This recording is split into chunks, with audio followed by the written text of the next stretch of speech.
Jangan Anda cuma puas nemukan hobi, nemukan talenta, nemukan kamu punya keinginan untuk cari duit doang. Temukan karunia yang Tuhan kasih kepadamu dan pakai itu. Oleh karena itu anak-anak muda, saya mau beritahu, Anda mesti punya firman dalam hatimu. Engkau harus punya firman dalam hidupmu. Ketika engkau punya firman, maka saya mau bilang, misi apapun yang kau punya pasti possible. Dengar baik-baik, jangan engkau hadapi dunia ini hanya dengan cita-citamu, hanya dengan hobimu, hanya dengan talentmu, hanya dengan bakatmu. Engkau harus hadapi dunia dengan firman, engkau harus hadapi dunia ini dengan karuniamu. Halo, hei anak-anak muda, yang baca kitab sampai 25 kali aja masih bisa kecolongan, gimana Anda yang baca kitab gak pernah selesai? Makanya dicolek dosa dikit aja langsung jatuh bro. Dilirik cewek ganteng aja langsung tepar loh. Padahal dia gak seiman sama kita.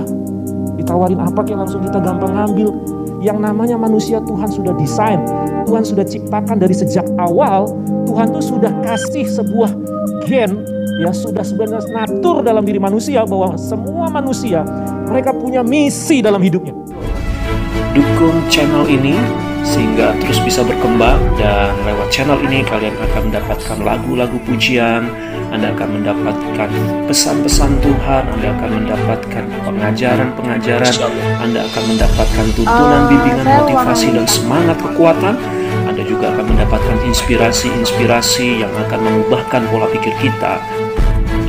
Jangan lupa ya untuk subscribe, bunyikan lonceng notifikasinya, share, like, komen, supaya lewat channel ini jadi berkat dan saksi bagi generasi ke generasi. Terima kasih untuk dukungan, semangat, doa kalian semua guys untuk channel ini. God bless you and God be with us. Kita sama-sama belajar firman Tuhan, bicara tentang misi. Saya tertarik sekali nih. Di tengah-tengah kondisi pandemik seperti ini, kita nggak bisa ketemu orang, tema misi. Kadang-kadang saya suka mikir, ini gimana caranya ya bro? Hah? Nggak salah nih kasih tema ini. Hah? Ya ini luar biasa loh, challenge yang luar biasa di tengah-tengah kondisi ya. Karena begini teman-teman, lagi nggak ada pandemik aja, untuk jalani misi itu susah loh. Gimana dengan pandemik? Gitu ya teman-teman ya. Nah, saudara, satu hal yang saya ingin sharingkan begini, tahukah Anda bahwa semua bidang, semua lini kehidupan, mereka punya misi semua? Betul nggak? Kita bicara misi secara umum ya, bicara misi secara umum adalah target, sasaran. Mereka semua punya goal yang ingin dicapai. Saudara sadar nggak? Kita jangan bicara misi yang terlalu jauh, yang terlalu dalam, yang terlalu tinggi-tinggi. Anda bisa datang ibadah aja itu misi, betul nggak? Karena ada banyak anak-anak remaja muda di kondisi online begini, ibadahnya semuanya pasti kacau balau. Betul nggak? Kondisi rohani makin drop bro. Ya, itu kita fakta. Coba aja tanya, sharing aja semua, coba. Anda tanya satu persatu. Kondisi rohani Anda makin hari makin bagus nggak di tengah-tengah pandemik ini? Hah?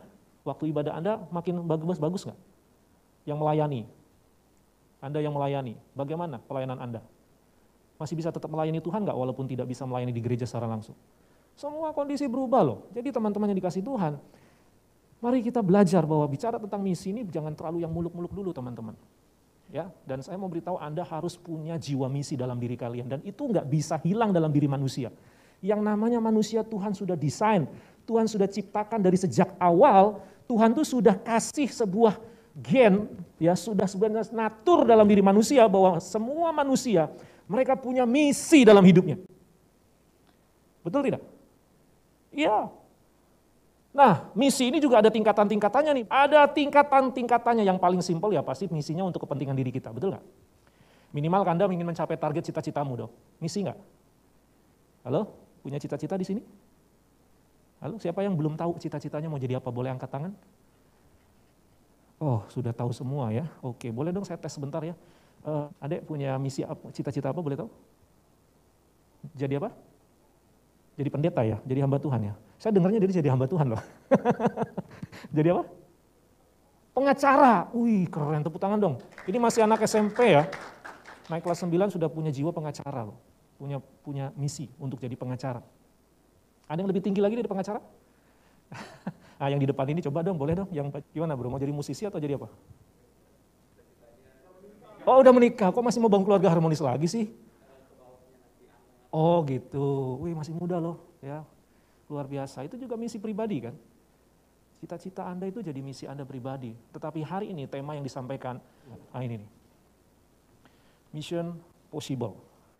Misi yang mungkin bisa kita capai.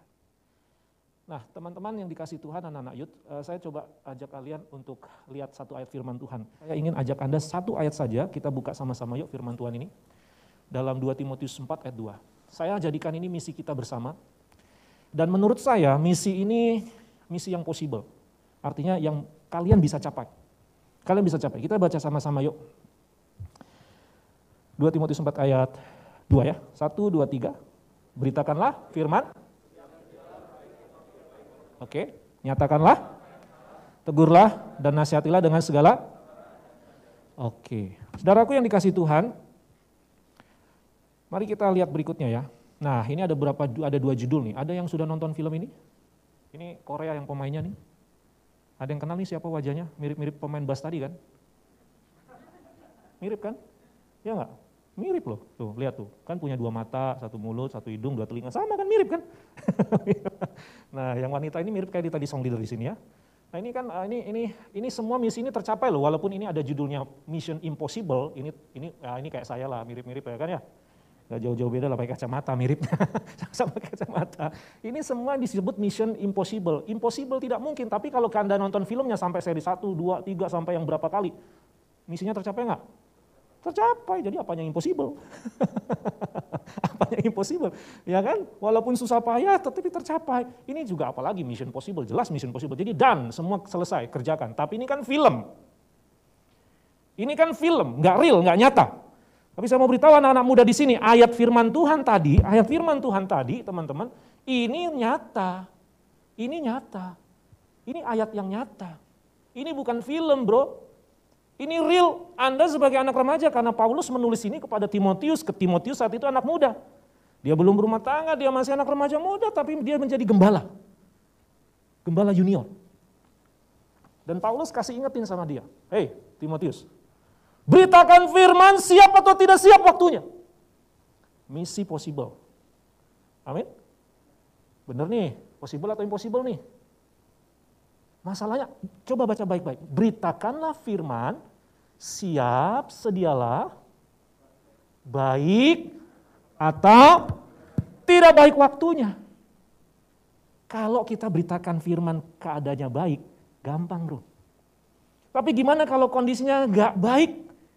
Seperti pandemik ini tidak baik bagi kita. Ibadah susah banget kita bikin, betul nggak?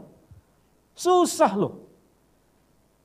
Dan belum keadaan-keadaan yang lain. Ini salah satu contoh pandemik. Belum lagi kalau Anda misalnya keadaan jarak jauh lah, sedang sakit, sedang kondisi bangkrut, sedang mungkin keluarga di PHK, situasi lagi berat, putus dari pacar.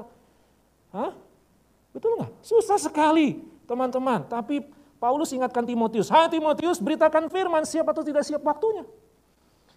Ini possible atau tidak? Coba jawab sekali lagi. Lalu anak-anak muda di Roxy Sungai Yordan. Possible atau impossible? Hah? Dan sekarang mari kita koreksi misi kalian semua. Apapun cita-citamu, apapun targetmu, pertanyaan cuma satu, ada firman nggak di dalam cita-citamu itu? Atau itu hanya kepentinganmu sendiri? Atau itu karena otak, pengertian, mengandalkan kemampuan cara berpikir kita? Ketika kita bicara beritakan firman, berarti isi kepala siapa? Isi kepala siapa? Pandangan siapa? Pemikiran siapa? Halo? Tuhan. Jadi kalau tadi bro bilang saya ingin membangun keluarga harmonis. Harmonis menurut siapa? Menurut siapa? Karena kita punya persepsi, ekspektasi tentang harmonis beda loh. Betul nggak? Saya nggak tahu, bro naik menikah sudah berapa tahun umurnya? Udah usia pernikahannya? 1 tahun. Oh 1 tahun. Masih anget. Masih anget. Belum ngerasain konflik sama mertua, konflik sama ipar, belum merasakan konflik masalah didik anak, belum merasakan konflik masalah naruh odol, naruh kasur, naruh mati. Banyak banget konflik-konflik dalam rumah tangga bro, bener nggak? Kalau kita suka bilang gini kan pada akhirnya, ini satu contoh ya, sambil contoh kasus yang ada di sini aja ya. Rumah tangga misalnya, Anda lihat di tengah-tengah pandemi pertanyaan saya, banyak yang lagi cerai atau banyak yang makin harmonis? Dalam kondisi pandemik, banyak yang harmonis atau yang tragis? Ayo, kenapa tragis? Suaminya di PHK, Pak. Istrinya udah gak bisa kerja. Online semua, yang ngurus anak siapa sekarang? Ibadah online. Waduh, saya ini guru. Orang tua semua berkeluh kesah, Pak, kapan sekolah onsite, Pak? Kenapa, Bu? Capek yang ngejar anak di rumah. Ternyata susah jadi guru. Ngajarin anak, waduh di rumah anak main game lulu. Ini siapa ini? Akhirnya gara-gara persoalan gini ribut dalam keluarga loh. Akhirnya orang tua suami istri ribut. Ini siapa yang ngurus anak? Bapaknya masih ini lah. Waduh macam-macam, bro. Jadi ujung-ujungnya kalau ya udahlah kalau gitu kamu udah urus sendiri kamu sendiri, saya urus diri saya sendiri. Pikiran kamu nggak ada firman di situ. Dek mau jadi pengacara, ya harus ada firman dalam pengacaramu. Kalau nggak ada firman dalam pengacaramu selesai. Misi yang possible ini tidak akan terwujud, man. Oleh karena itu anak-anak muda, saya mau beritahu, Anda mesti punya firman dalam hatimu. Engkau harus punya firman dalam hidupmu. Nah. Ketika engkau punya firman, maka saya mau bilang, misi apapun yang kau punya pasti possible. Amin. Karena firman Tuhan ya dan amin. Firman Tuhan tidak pernah berlalu. Firman Tuhan pasti. Firman Tuhan itu tidak pernah berubah. Firman Tuhan berkuasa. Jadi dalam hidupmu kalau engkau punya firman, cita-citamu yang lain pasti bisa terwujud. Tapi kalau engkau nggak punya firman, sekalipun kau bisa mencapai cita-citamu, nanti cita-citamu hanya berhenti di tengah jalan kalau nggak langgeng, nggak panjang. Oke? Nah teman-teman mari kita lanjutkan kembali ya. Nah sekarang masalahnya teman-teman, anak-anak muda nih suka gini nih, ini dunia-dunia anak-anak muda ya. Jadi teman-teman coba bayangkan, image pemandangan pemahaman anak-anak remaja muda tentang misi, mari kita kaji sama-sama. Kebanyakan orang bilang begini ya, hai anak muda, kamu anak muda? Iya, apa tandanya kamu anak muda? Nongkrong di kafe. Oh, kalau nongkrong-nongkrong di kafe, di Starbucks, di tempat-tempat kopi, anak muda ya?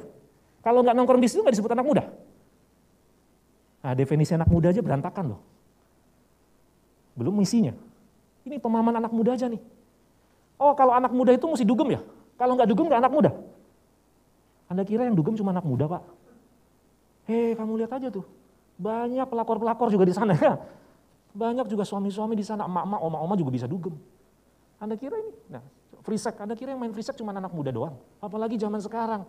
Suami aja bisa punya selingkuhan, istri juga bisa punya selingkuhan. Jadi teman-teman mari kita, apakah narkoba itu cuma anak muda? Apakah yang main saham anak muda? Coba, ini contoh saja, masih banyak contoh-contoh yang lain. Yang saya maksud di sini adalah begini, Anda coba kaji ulang definisi sebagai anak remaja muda. Menurut siapa? Menurut firman atau menurut Anda? Atau menurut dunia? Kalau dunia ini bilang anak muda, hidupnya, misinya, targetnya, yang banyak sekali dia cari informasi tentang apa? Yang pasti bukan tentang firman. Betul tidak? Halo? Pertanyaannya, jumlahnya lebih banyak mana? Halo? Anak muda yang sesuai dengan firman, atau anak muda yang model-model begini yang banyak di dunia ini, di sekitar kita, di sekeliling kita? Mana lebih banyak? Anda lihat ini. Makanya saya bilang, mission possible atau impossible ini. Tapi Tuhan bilang kepada Timotius, kamu bisa beritakan firman, siap atau tidak siap waktunya. Sebab kalau kalian baca, masalah yang dihadapi Timotius banyak juga loh. Betul nggak? Coba lihat kembali ke 2 Timotius 4. Kita lihat sama-sama ya. Saat ini beberapa masalah yang dihadapi Timotius di sini, coba lihat. Ini nggak main-main nih ayat 3, coba kita. Karena akan datang waktunya, orang tidak dapat lagi menerima ajaran sehat. Mereka akan mengumpulkan guru-guru menurut kehendaknya, memuaskan keinginan telinganya. Mereka memalingkan telinganya dari kebenaran dan membukanya lagi dongeng. Tuh, ini masalah yang dihadapi Timotius pada zaman itu. Sekarang kita juga punya masalah yang lain. Intinya sama, bahwa firman diperhadapkan dengan dunia. Misi Anda dan saya adalah bagaimana dunia ini mengenal firman. Amin? Amin, saudara? Sanggup? Oke, misinya itu bukan hanya sekedar baik atau tidak baik waktunya, tapi nyatakan yang salah, tegurlah dan nasihatilah. Ini kita bukan lagi ngomongin firman ya, bukan hanya firman saja, tapi kita negor sesama orang, sesama teman, berani nggak? Anak-anak remaja muda, ini misi kita. Selain firman tadi yang kita akan jadikan target misi kita, Anda juga dikasih tahu untuk berani nggak nyatakan yang salah dan tegur dan nasihatilah. Wah, pertanyaan saya teman-teman di sini, anak muda seneng nggak kalau ditegur dinasihati? Seneng nggak? Halo? Coba Anda aja, nggak usah orang lain deh, Anda aja. Anda kalau ditegur seneng nggak? Misalnya nih, maaf nih ya, tadi misalnya yang nyanyi song leader atau apa, suaramu jelek, nyanyi fals misalnya gitu ditegur, makanya nggak boleh kayak gitu. Anda responnya gimana nerima kayak gitu? Terus terang manusia itu, anak muda, waduh gengsinya tinggi loh. Betul nggak? Anak muda itu gengsinya tinggi banget. Kenapa? Saya lihat orang tua itu stres, capek ngajarin anak, didik anak itu capek. Banyak orang tua komplain, anak saya udah nggak tahu, Sir, udah nggak ngerti mau dibilangin apa lagi, Sir, tolong, Sir. Nggak tahu lagi anak saya mau diomongin apa, di tengah-tengah pandemik begini, anak muda ditegur, nasihatin, susah. Itu yang negur orang tua. Gimana kalau yang negur sesama usianya? Mempan nggak? Sekarang pertanyaan, possible nggak Anda tegur sesama teman anak-anak muda? Satu tadi kita bicara tentang firman, yang sekarang kita tunggu terus.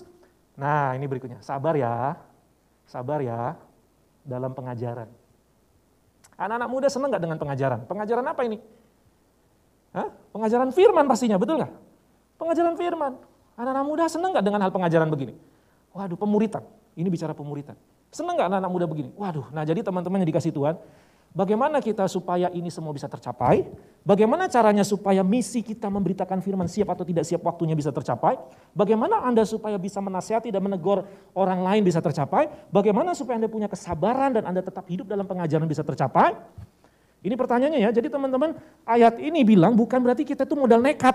Waktu Paulus bilang kepada Timotius, "Hai Timotius, beritakanlah firman siap atau tidak siap waktunya," itu bukan berarti Paulus ngajarin nekat. No. Ini kan 2 Timotius 4. Coba saya ajak flashback mundur ke belakang, 1 Timotius, mari kita buka 1 Timotius teman-teman.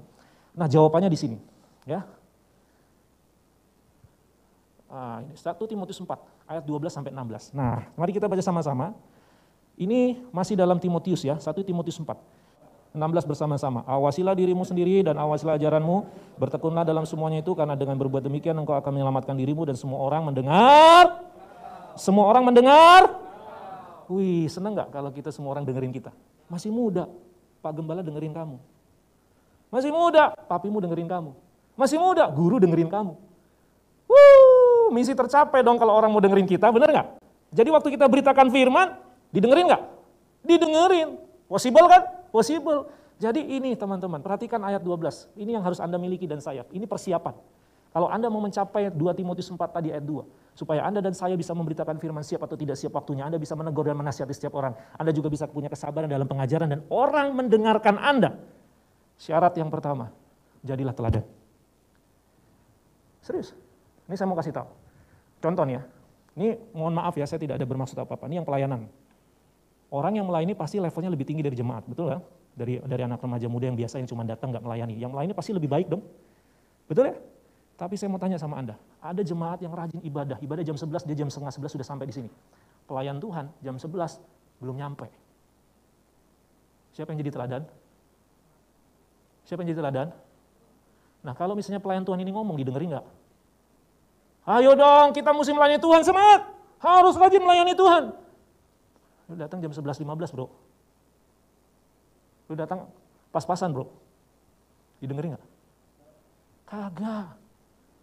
Come on, kita gimana bisa beritakan firman kalau kita tidak menjadi teladan dulu dalam firman yang mau kita beritakan? Halo, mengerti sampai sini? Ini misi kita teman-teman, yang possible bisa kita capai. Anda mau gak jadi teladan dulu? Dalam hal lain juga begitu berlaku. Anda mesti jadi teladan, dengar baik-baik. Kalau engkau anak muda, seringkali kan dianggap anak bawang, Anda dianggap gak penting, Anda dianggap orang yang ya masih gak ngerti apa-apa. Tapi saya mau beritahu, presiden bisa hormat kepadamu, ya, guru bisa hormat padamu, orang yang tinggi bisa hormat padamu kalau apa? Kalau lihat anak muda jadi teladan. Saya tadi kalau tidak saya sempat suka nonton Cokro ya, Denny Siregar ya. Denny Siregar saya suka sekali. Saya nggak tahu ada kenal Denny Siregar nggak? Ya, acara timeline. Satu hari yang lalu dia posting tentang Agnes Monica dan juga tentang Cinta Laura. Ini Denny Siregar usianya kan udah tua, orang yang senior ya, dia sebagai aktivis HAM segala macam. Tapi dia bilang begini, saya salut sama mereka berdua, anak muda. Cinta Laura baru umur 26 tahun, Agnes Monica kalau nggak salah umurnya 34 tahun. Tapi dihormati dan dikagumi oleh Denny Siregar. Why? Kenapa? Karena mereka cantik? Karena itu? Atau body mereka seksi? Karena apa? Kenapa dikagumi? Jadi saya mau beritahu, karena satu hal simpel aja. Cinta Laura umur 26 tahun sudah punya yayasan pribadi. Dan dia bisa membiayai sekolah-sekolah yang terlantar di Indonesia. 12 sekolah dibiayai. Come on. Dihormati, walaupun muda. Begitu juga Agnes Monica. Walaupun dia artis, dengar baik-baik, walaupun mereka artis, tapi kalau artis hidupnya nggak jadi teladan, dihormati nggak bro? Hah? Dihormati nggak? Ya kayak gitu-gitu orang nggak suka lah. Yang bukan anak muda nggak kayak begitu. Makanya Paulus bilang Timotius jadi teladan. Karena Timotius itu harus berhadapan dengan para tua-tua Yahudi, para tua-tua Yunani, para rasul-rasul, para murid-murid Yesus yang senior-senior dari Timotius. Jadi Paulus bilang, jadi teladan dalam kesucianmu, dalam perkataanmu, engkau dihormati dan memang benar. Dihormati Timotius, betul nggak? Yang berikutnya apa teman-teman? Selain menghormati jadi teladan. Next berikutnya. Saudara lihat ayat yang berikutnya. Nah ini penting. Ayat yang ke-13. Sementara itulah sampai aku datang, bertekunlah dalam apa teman-teman? Saya mau tanya siapa yang sudah selesai baca Alkitab Kejadian sampai Wahyu? Satu kali aja. 1, 2, 3. Yang lain baca apa yang sudah selesai? Komik, novel. Hah? Baca apa? Alkitabnya gimana? Selama pandemik hampir 2 tahun udahkah selesai baca Alkitab? Ngaku-ngaku anak muda Kristen, baca Alkitab 1 kali pun gak pernah habis, gimana nih? Halo? Gimana kita mau ngajarin orang tentang firman, beritakan firman, kalau kita isi firmannya kita gak tahu. Yang 1 kali baca aja masih banyak salah, masih banyak gak ngerti, betul gak? Halo? Saya sedang menuju sampai 10 kali nih baca Alkitab Kejadian sampai Wahyu. Sedang menuju 10 kali. Dan masih terus. Halo? Hei anak-anak muda, yang baca kitab sampai 25 kali aja masih bisa kecolongan, gimana Anda yang baca Alkitab gak pernah selesai? Makanya dicolek dosa dikit aja langsung jatuh bro. Dilirik cewek ganteng aja langsung tepar lu. Padahal dia gak seiman sama kita. Ditawarin apa kayak langsung kita gampang ngambil. Aduh yang begini mau mengatakan misi gak bisa. Oleh karena itu Paulus ingatkan Timotius, walaupun kau pagem, dengar. Walaupun Timotius sudah jadi gembala, Paulus ingetin apa? Baca kitab suci, doa tiap. Betul nggak? Halo teman-teman, come on, baca Alkitabmu. Kalau enggak bakal tercapai misi ini teman-teman. Ayo, sekarang kan di banyak alat kemudahannya. Anda mungkin kalau malas baca, bacalah, belilah buku renungan-renungan, betul? Ada banyak cara, tapi saya mau beritahu ya. Coba katakan sama-sama dengan saya, ikuti, tiru kata-kata saya. Saya orang Kristen. Saya orang Kristen. Wajib hukumnya. Baca kitab suci, Kejadian sampai Wahyu. Selesai. Coba ulang, 1, 2, 3. Saya orang Kristen. Wajib hukumnya. Untuk membaca Alkitab, Kejadian sampai Wahyu sampai selesai. Amin. Aminnya cuma 2 orang ya, bingung saya nih, gimana nih? Amin. Oke, berikutnya apa lagi saudara? Lihat, di sini dikatakan Anda mesti jangan lalai menggunakan karunia padamu yang telah diberikan padamu. Oleh nubuat dengan penumpangan tangan penatua. 2 poin lagi teman-teman saya mau akhiri khotbah saya. Saya mau tanya, Anda sudah tahu karuniamu enggak?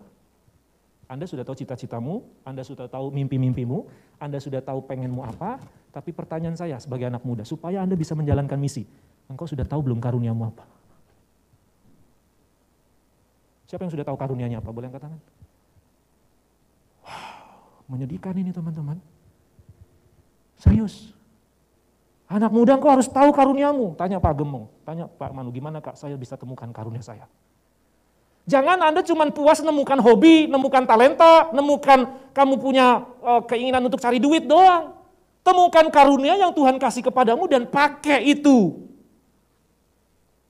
Sebenarnya yang main musik ini karunia loh. Anda yang menjadi pemuji penyembah ini karunia loh. Betul tidak? Halo, Anda mesti temukan karuniamu apa. Baca Alkitab, banyak karunia-karunia yang Tuhan kasih kepada kita. Roma pasal 12, 1 Korintus pasal 13, sampai pasal 12 itu karunia-karunia Tuhan dikasih kepada itu. Anda mesti tahu dari sejak muda karuniamu apa. Kalau tidak, itu aset sorga dikasih kepada Anda nggak pakai. Karunia itu juga senjata Allah dalam hidupmu, engkau nggak pakai. Gimana engkau bisa menjalankan misi ini? Karena dunia ini keras. Tapi orang-orang yang punya karunia Tuhan, mereka yang bisa hadapi dunia ini. Dengar baik-baik, jangan engkau hadapi dunia ini hanya dengan cita-citamu, hanya dengan hobimu, hanya dengan talentmu, hanya dengan bakatmu. Engkau harus hadapi dunia ini dengan firman, engkau harus hadapi dunia ini dengan karuniamu. Maka engkau akan capai misi Tuhan. Amin saudara?